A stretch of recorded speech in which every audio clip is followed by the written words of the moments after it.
And this week, we are doubling up on the ADP. We are going to compare DLF Dynasty ADP that we collect every month to the most recent Underdog ADP. And you guys hear me do the reads every single week about Underdog, and they have a great service over there for all their redraft stuff. They got daily type games, prop bet type games over there. But right now, their main the main contest going on over at Underdog is a big one. It's called Best Ball Mania 3, a season-long best ball league, and it has grand prize of $2 million. The three of us are involved in this. We're trying to take home that big prize.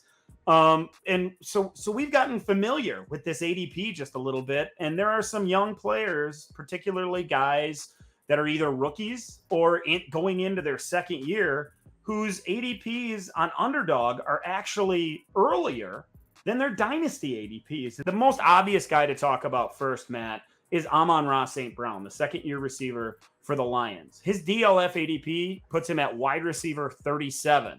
On Underdog, though, wide receiver 29. It seems like those Underdog managers are really buying into that second-year continuance, I guess, of the second half of his rookie season, which was so great. I think that Underdog drafters do have this one more correct than dynasty drafters do at this point. Amon-Ra St. Brown, the wide receiver 37, like you mentioned, is sitting there behind guys like Brandon Cooks at wide receiver 35, Mike Williams at 33. So you can't really throw the age thing in there on this one, saying that we push up those young guys, because he's sitting behind lots of these other older veterans. I would personally have him higher than all of those guys in dynasty as well. I think you could probably push up. We could have a conversation all the way up in the wide receiver 27 range, where Amari Cooper is sitting right now, Keenan Allen at wide receiver 24, Mike Evans at 22. I mean, you could, depending on how you want to play the age situation with him, you could get him up into the top 20 pretty easily, I think. So I don't necessarily have him that high, but I do have him higher than wide receiver 37.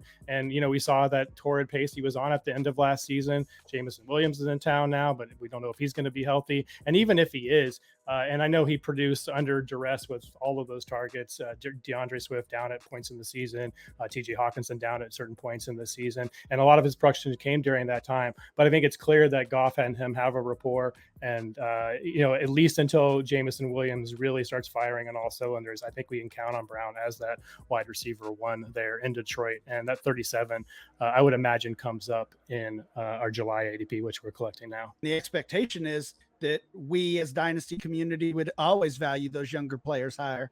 So if that's not the case, why? And I think, we've got some pretty obvious biases as dynasty players. Age is one of those. So that's not the case this time, but draft capital is another. Amon-Ra St. Brown, I believe, was a day 3 pick, went a little bit later, fell later than most expected. He was a late second or a third round rookie pick last year.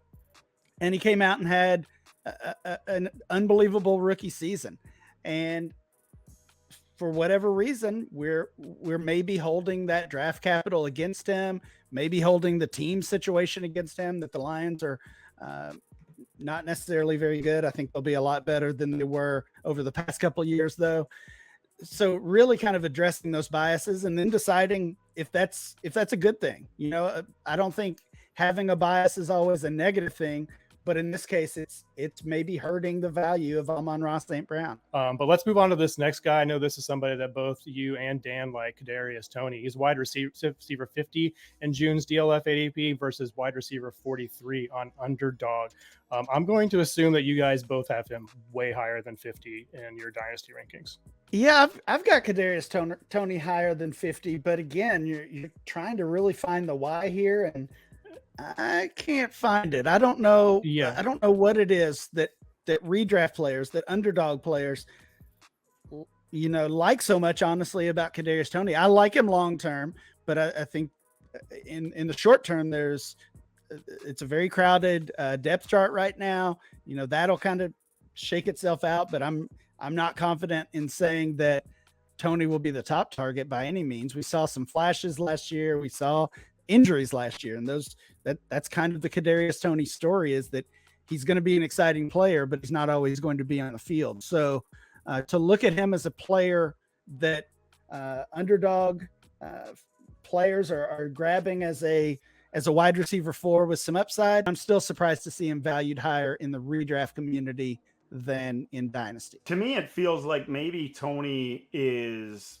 one of those players that are kind of tainted a little bit in the Dynasty mindset. There was so much negativity surrounding him when he was drafted so early. He's a guy that can win you a week, and when you're trying to win millions of dollars, Toney fits that bill to me. He's a player that can put you over the top if you have the right build around him. Whereas Dynasty managers too often say, man, he wasn't on the field even when he had the big week. Nobody had him on their roster. And we heard all these things as a rookie and in the draft process that just make me want to shy away. So that pushes him down the board. I believe he's much closer to 43. In fact, I ran through my favorite wide receivers from 1 to 50, and he landed at number 40.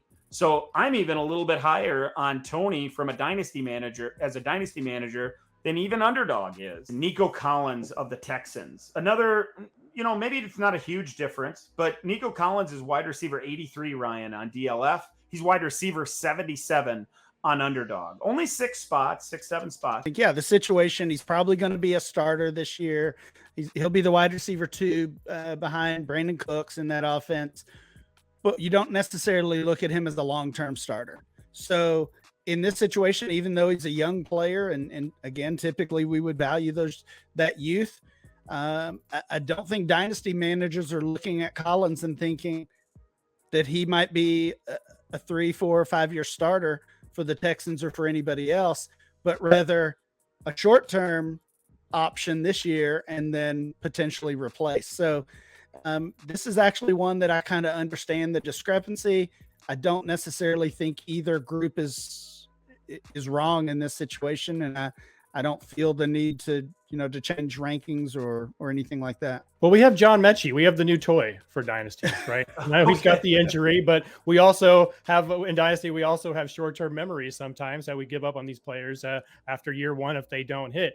And, Nico Collins was fine. Yeah, but obviously a terrible situation in Houston. We've already moved on to your guy, Mechie, Dan. So I think that's a lot of the reason for a discrepancy with Collins. I can find 7 or 8 names above Nico Collins that I would certainly push down below him in our ADP. And maybe it's just simply because he was a late draft pick and there wasn't all that buzz coming into his career like some of the other players you see above him. Like if you had to bet on Nico Collins ADP 1 year from today being over or under 83, what would your bet be, guys? Because I know there's going to be another draft class, but with the opportunity coming his way, it seems pretty obvious it's his ADP is going to be better a year from now to me. There are a handful of others that we found here.